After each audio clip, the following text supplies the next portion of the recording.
Olá, sejam bem-vindos ao canal Curiosidade Sem Fim 77. Prepare-se para uma jornada longa, profunda e emocionante por um dos períodos mais transformadores da história da humanidade. Hoje você vai viajar para o coração da Reforma Protestante, mergulhar nas decisões dramáticas do Concílio de Trento, compreender a força da Contra-Reforma Católica e acompanhar a vida extraordinária de um dos homens mais influentes de todo o movimento reformado, Teodoro de Beza, o sucessor direto de João Calvino, o guardião da herança de Genebra e o sistematizador de uma fé que mudaria o mundo.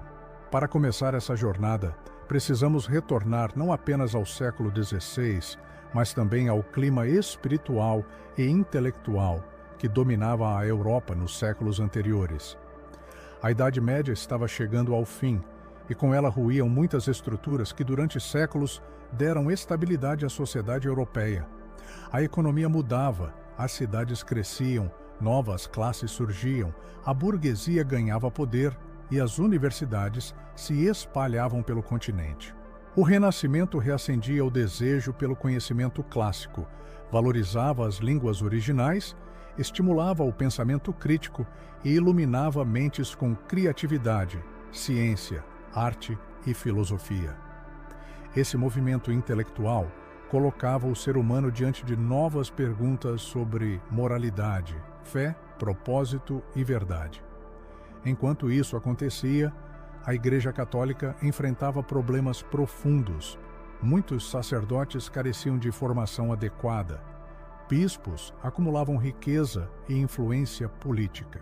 A venda das indulgências, prática que prometia reduzir o castigo temporal dos pecados mediante pagamento, transformou-se em escândalo público. A espiritualidade popular estava distante das práticas formais das dioceses. Havia um descontentamento crescente com o distanciamento entre o evangelho pregado no Novo Testamento e o cotidiano eclesiástico de muitas regiões. Esse ambiente tenso fazia com que a pergunta "o que significa ser cristão?" ecoasse de forma mais forte. E então, em 31 de outubro de 1517, na pequena cidade de Wittenberg, um monge agostiniano chamado Martinho Lutero afixou 95 teses criticando diretamente a venda de indulgências. Esse ato, aparentemente simples, acendeu uma chama que se alastrou por toda a Europa. Lutero se transformou rapidamente em um nome explosivo. Seus escritos denunciavam abusos, defendiam a centralidade das Escrituras, afirmavam a justificação pela fé e convocavam a Igreja a retornar ao Evangelho. A questão que se levantou não foi apenas teológica, mas política. Príncipes alemães viram na Reforma uma oportunidade de limitar o poder de Roma e fortalecer a autonomia regional. A imprensa amplificou os escritos de Lutero em velocidades inéditas. Universidades inteiras passaram a debater suas ideias. A Europa entrou em ebulição. E esse movimento, que começou na Alemanha, logo se espalhou para Suíça, França, Holanda, Inglaterra, Escócia e além. É nesse ponto que precisamos olhar com atenção para a reforma na Suíça, porque é ali que surgirão três dos nomes mais influentes de toda a história da fé protestante: Ulrico Zwinglio, João Calvino e Teodoro de Beza. Ulrico Zwinglio iniciou a reforma em Zurique antes mesmo de Lutero concluir seus escritos teológicos mais profundos. Em seus sermões poderosos na Grossmünster, Zwinglio denunciava práticas e crenças que considerava contrárias às Escrituras.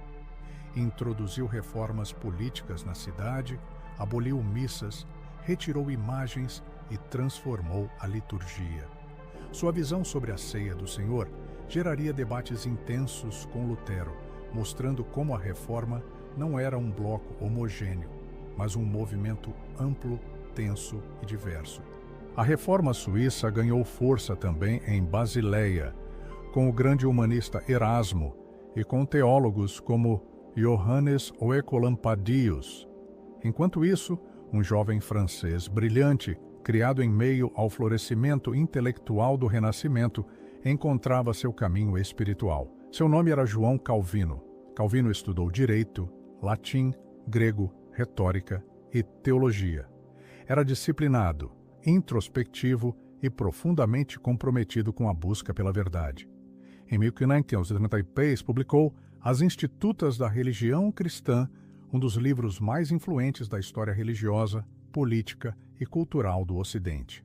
A obra elevou Calvino ao posto de um dos maiores pensadores cristãos de todos os tempos. Genebra, uma cidade em crise moral e política, convidou Calvino para ajudar na reforma espiritual. No início houve conflitos, expulsões e retornos, mas quando finalmente assumiu sua posição, Calvino transformou Genebra em um modelo de organização social, disciplina moral, educação e espiritualidade.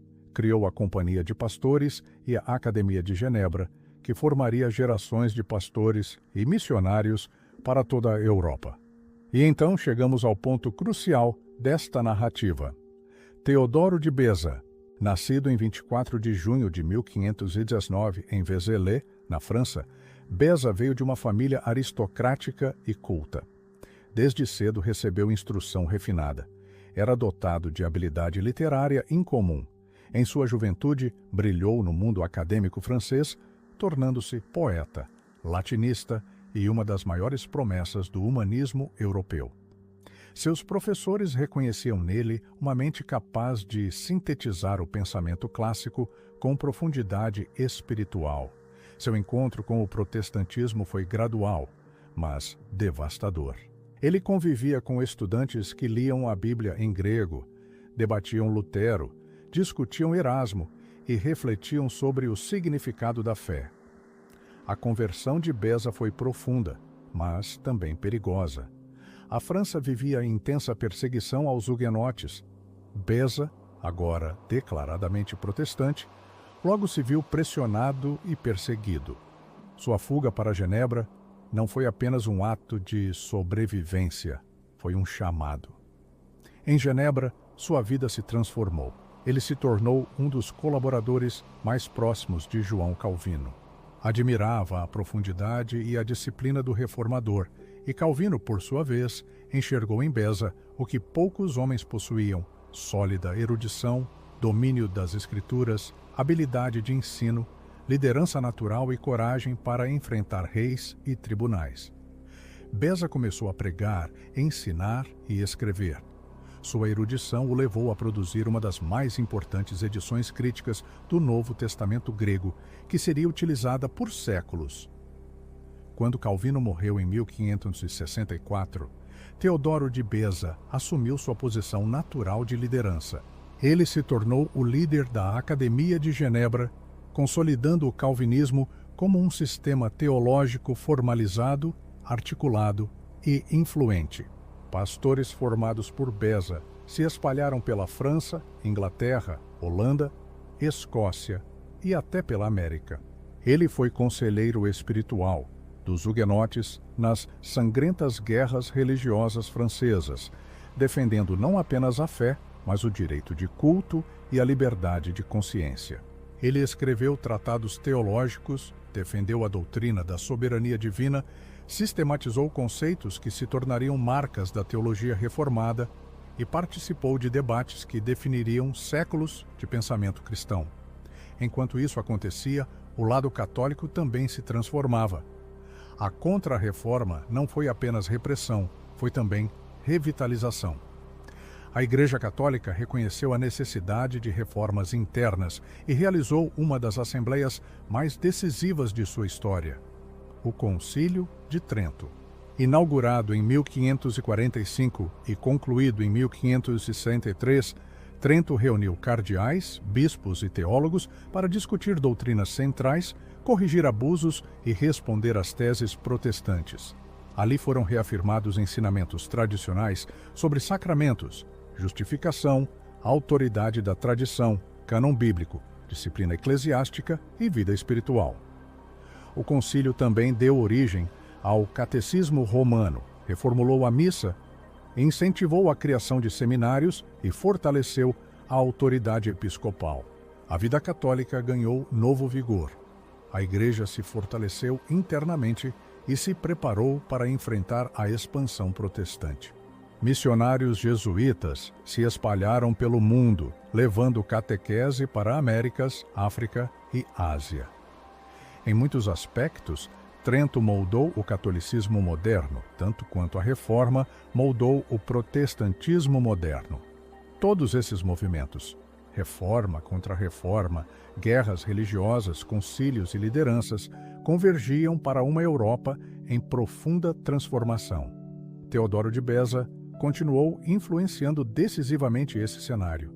Ele viveu o massacre da Noite de São Bartolomeu em 1572, episódio que matou milhares de protestantes franceses. Serviu como mediador entre comunidades perseguidas, escreveu obras de defesa da fé, debatia incansavelmente com teólogos católicos e tentava preservar a unidade dos reformados. Beza não era apenas um teólogo, mas também um diplomata religioso. Participou de conferências políticas, negociou com reis e príncipes, intercedeu por refugiados e manteve a luz da reforma acesa quando parecia que ela poderia ser apagada. Ele viveu para ver o protestantismo se consolidar na Escócia sob John Knox, se estabilizar nos Países Baixos e crescer na Inglaterra. Testemunhou o florescimento das igrejas presbiterianas e viu seu próprio pensamento influenciar comunidades religiosas no Novo Mundo.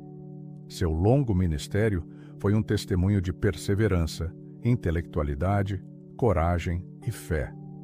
No fim da vida, já idoso, Beza continuava escrevendo, pregando e se dedicando aos alunos da Academia de Genebra. Morreu em 13 de outubro de 1605, aos 86 anos, deixando um legado monumental. Sua vida é um dos pilares que sustentam a história do protestantismo. Sua influência moldou o calvinismo que afetou governos, culturas, artes, ética, educação e políticas públicas ao longo da modernidade. Quando contemplamos toda essa história, percebemos que a Reforma e a Contra-Reforma não foram apenas eventos religiosos. Foram movimentos que mudaram a forma como entendemos autoridade, consciência, liberdade, interpretação bíblica, sociedade, Estado e religião. A Europa medieval deu lugar à Europa moderna por causa desses confrontos, e líderes como Lutero, Zwinglio, Calvino, Beza e os grandes nomes de Trento desempenharam papéis centrais nessa transição. A história da fé cristã tem muitos capítulos importantes, mas poucos tão decisivos quanto esses. Eles moldaram nações, influenciaram guerras, inspiraram revoluções intelectuais e transformaram a maneira como milhões de pessoas interpretam a Bíblia e vivem sua espiritualidade. É por isso que revisitar essa história não é apenas olhar para o passado, é compreender o mundo em que vivemos hoje. Se este conteúdo tocou você, continue explorando essa jornada conosco. Inscreva-se no canal Curiosidades Sem Fim 77 e mergulhe ainda mais fundo na história que moldou o mundo.